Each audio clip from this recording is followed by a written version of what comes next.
आखिरकार उसने थोड़ी सी रिपोर्ट लिखवाकर थाने से बाहर निकल गई। तभी अचानक एक अनजान आदमी उसके सामने आ गया।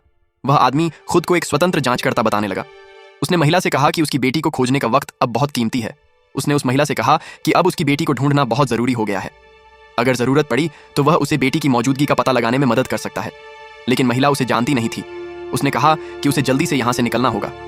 आदमी ने फुर्ती से एक कार्ड उसकी ओर बढ़ा दिया और कहा कि अगर पुलिस कुछ न कर पाए तो वह उससे संपर्क कर सकती है।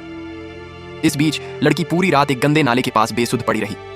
लेकिन सुबह एक व्यक्ति जो अपने पालतू कुत्ते को घुमा रहा था, उसने लड़की को देखा। उसने तुरंत पुलिस को सूचना दी। अंत में लड़की को एक नजदीकी अस्पताल में इलाज के लिए ले जाया गया। जैसे ही खबर मिली, महिला तुरंत अस्पताल पहुंची। उसने देखा कि उसकी बेटी का शरीर तमाम मेडिकल उपकरणों में लिपटा हुआ था। उसे भरोसा नहीं हो रहा था कि यह सब सच है।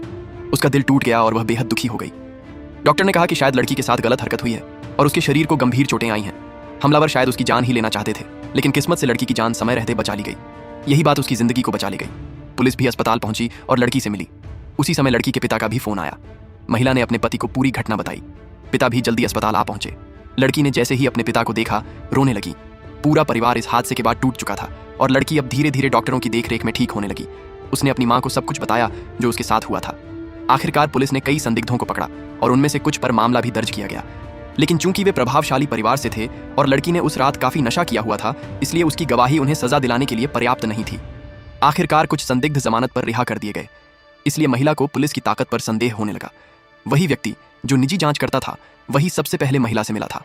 उसने महसूस किया कि कानूनी रास्तों से न्याय मिलना मुश्किल होगा। इसलिए उसने तय किया कि वह हर हाल में लड़की को न्याय दिलाने की कोशिश करेगा।